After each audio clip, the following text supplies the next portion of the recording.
नमस्कारम। चैतन्य योग पीठ द्वारा चलाई जा रही योगिक क्रियाओं के अभ्यासों की श्रृंखला में फिर से आपका स्वागत है।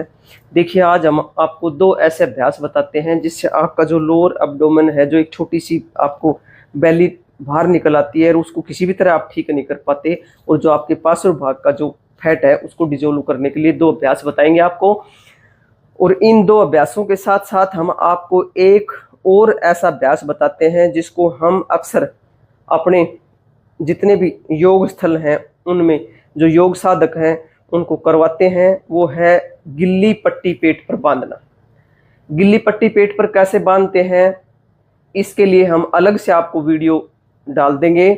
एक गिल्ली पट्टी आपने 2-2.5 मीटर की एक पट्टी लेनी है, कॉटन का कपड़ा जो काफ़ी मोटा सा ले लें तो बहुत बढ़िया है, ताकि उसको पानी को ऑब्जर्व कर सके।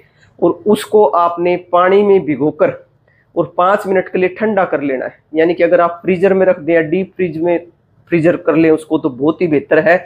और फिर उसको लपेटकर आप 1 घंटा अपने पेट पर रखें।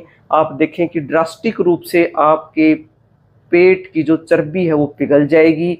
पेट भी आपका जो अंदर से कोई और भी दिखते हैं, जो गैस बनती है या दूसरी परेशानियां हैं, वो ठीक हो जाएंगी। और आपके पेट पर यदि स्ट्रेच मार्क है तो वो भी उससे ठीक हो जाते हैं। तो इसके लिए हम अलग से आपको वीडियो बनाकर डाल देंगे। लेकिन आज के लिए दो अभ्यास, जो आपकी नाभि से नीचे का जो पेट है जो लटक जाता है वो किसी भी तरह ठीक नहीं होता, उसके लिए दो अभ्यास बताएंगे। तो आइए अपने स्थान 20-20 का रेपिटेशन 3 बार आप करेंगे तो निश्चित रूप से आपकी जो बेली है नीचे की, विशेषकर जो लोअर एब्डोमेन है, उसकी जो स्किन जो लटक गई है उसको ठीक करने के लिए बहुत बढ़िया अभ्यास। हाथों को बिल्कुल जमीन पर रखेंगे। अपने हाथों को जमीन पर रखकर जो हथेलियां हैं वो जमीन पर सटाकर रखेंगे। यानी कि आपने जमीन को पकड़ा हुआ है हथेलियों से, दबाया हुआ है हथेलियों से। उसके बाद में फिर एक हम कुशन लेंगे। इस कुशन को आपने अपने पैरों के बीच में, यानी कि घुटनों के बीच में फंसा लेना है। यहाँ पे ऐसे घुटनों के बीच में फंसाएंगे और इसको बिल्कुल स्क्वीज कर देंगे, बिल्कुल दबा लेंगे, घुटनों से दबाएंगे इसको। घुटनों प्रथम तो आपने ऊपर आना है, श्वास भरते हुए ऊपर आएंगे, देखिए। और जो विशेष बात इस अभ्यास में ध्यान रखने की है वो ये है कि आपने अपनी एड़ियां जमीन पर नहीं टिकानी है और कुशन को घुटनों से दबा कर रखना है।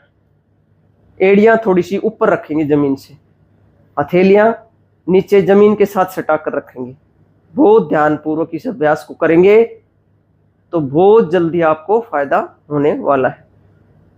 श्वास भरते हुए ऊपर, पेट को पूरा दबा देंगे और ध्यान रहे कि इसको दबा के रखेंगे।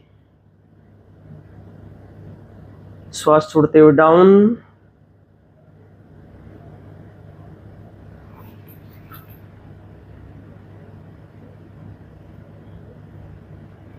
कुशन को घुटनों के बीच में दबा के रखेंगे।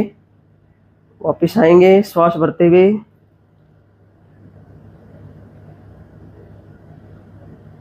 नीचे जाएंगे, कुशन को दबा के रखेंगे। ध्यान रखें एड़ियां जमीन से ऊपर रहेंगी। वापस। तो ये अभ्यास जो आपका लोअर बेली फैट है, टम्मी निकल रही है, उसके लिए बहुत बढ़िया अभ्यास। इसके आपको जैसे कि हमने बताया कि आप 20-20 रेपिटेशन करके 3 बार कर ले।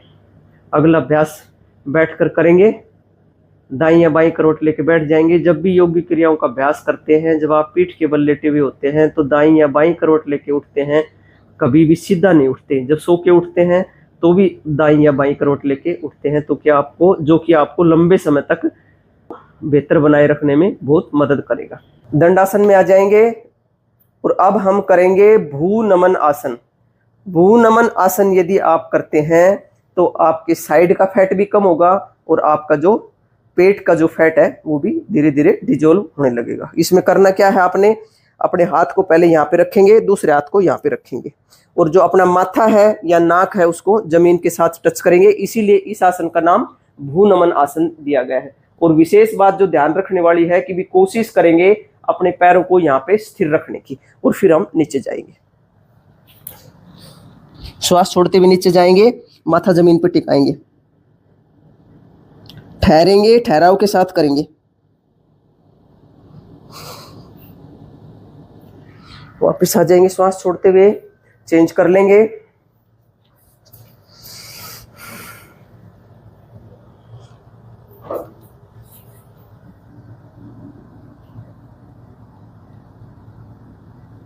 धीरे धीरे नीचे जाएंगे अपनी कैपेसिटी अनुसार, वापस आ जाएंगे। रिलैक्स, लंबे गहरे श्वास लेंगे। एक बार और करेंगे।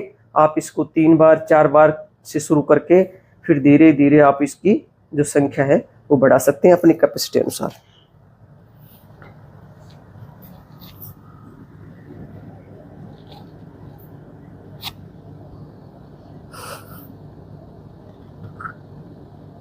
सांसों को सामान्य रखेंगे, वापस आ जाएंगे।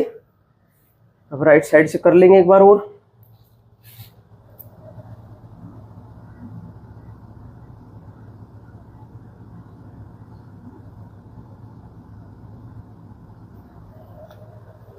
रिलैक्स। ये 2 अभ्यास थे जो आपका लोअर बेली फैट है और आपका जो कमर का पार्श्व भाग है उसकी चर्बी को पिघलाने में बहुत आपकी मदद करेंगे। और आप एक बात का ध्यान रखें कि जब भी आप योगी क्रियाओं का अभ्यास करते हैं तो योग में ये कहा गया है कि योग जो है वो शरीर को किसी भी तरह नट की भांति तोड़ना मरोड़ना नहीं है। योग का अपना एक विधान है, एक दर्शन है। इसको आप भली भांति सीख कर समझ कर किसी एक्सपर्ट योगाचार्य के सानिध्य में रहकर यदि करेंगे तो आपको ज्यादा लाभ मिलेगा, क्योंकि हर इंसान के शरीर की अपनी अलग अलग स्थिति होती है। कोई ज्यादा अपने शरीर को मोड़ सकता है, किसी का शरीर लचीला होता है, किसी का अकड़ा हुआ होता है। तो धीरे धीरे अगर आप अभ्यासों को करेंगे तो आपके शरीर में लचक भी आ जाएगी। और अगर थोड़ी कम लचक आती है तो कोई बात नहीं है, क्योंकि हर इंसान का शरीर अपने हिसाब से है। लेकिन आप करें जरूर, बैठें, योग करें, ध्यान करें, प्राणायाम करें, क्योंकि आने वाला समय हम बार बार आपको ये कहते हैं कि भाई अब आपको योग करना पड़ेगा, बैठना पड़ेगा, योग की शरण में आना पड़ेगा, अपनी परंपरागत जो खान पान है उसको अपनाना पड़ेगा। यदि आप अब नहीं जागेंगे, नहीं चेतेंगे तो आने वाला समय बहुत ही भयंकर होने वाला है, क्योंकि मानसिक रोग इतने पसर जाएंगे कि हर घर में एक मानसिक रोगी पैदा हो जाएगा। और उस मानसिक रोगी की देख रेख करते हुए आप भी उसकी गिरफ्त में आ जाएंगे। और फिर आप देखेंगे कि जैसे कि आज हो चुका है ये चीज कि घर कम और अस्पताल ज्यादा खुलने लगे हैं। और फिर उस वक्त ये होगा कि ये मानसिक रोग हैं, ये इतने पसर जाएंगे कि जो दूसरे रोगों के लिए आज आप परेशान हैं, ये रोग तो गौण हो जाएंगे। और जो मानसिक रोग हैं वो इतने हावी हो जाएंगे कि हर घर में तो मानसिक रोगी होगा ही होगा। फिर मानसिक रोगियों का इलाज करते करते वो डॉक्टर है वो खुद मानसिक रोगी हो जाएंगे। तो आप उस स्थिति को याद करें। अगर उस स्थिति से आपको बचना है तो योग करें, ध्यान करें, प्राणायाम करें, थोड़ा समय निकालें अपने लिए, ताकि आप स्वस्थ रह सके और हमारी आने वाली भावी पीढ़ी है वो भी स्वस्थ रह सके। हमारा मात्र प्रयास सिर्फ और सिर्फ जगाना है। जैसे कि सुकरात की एक उक्ति है कि हम बहुत कम जानते हैं। हालांकि सुकरात तो बहुत बहुत महान थे, इसलिए उन्होंने कहा कि हम बहुत कम जानते हैं, लेकिन हम तो वाकई में थोड़ा जानते हैं। लेकिन जो थोड़ा जानते हैं उसके लिए जो समय है वो आपके लिए निकाल पा रहे हैं और आपको जागृत करने का प्रयास कर रहे हैं। इसलिए आप जाग जाएं ताकि आपका आने वाला भविष्य सुरक्षित रहे, सुखमय बीते, आनंद में बीते और आपका स्वास्थ्य ठीक रहे। आज के लिए बस इतना ही। आप सभी के लिए बहुत प्रार्थना, आप सभी का आनंदमय मंगल हो, आप सभी की स्वास्थ्य मुक्ति हो, हम सभी और हमारी आने वाली संतानें स्वस्थ रह सकें, शुद्ध प्राणवायु में सांस ले सकें। इसी बात के लिए हम निरंतरता के साथ प्रयासरत है। और जब तक इस धरती पर रहेंगे इन पुण्य कार्यों के लिए निरंतरता से प्रतिबद्धता के साथ आपसे मिलते रहेंगे। आप सभी का मंगल हो, आप सभी स्वस्थ हो, इसी कामना के साथ फिर मिलेंगे।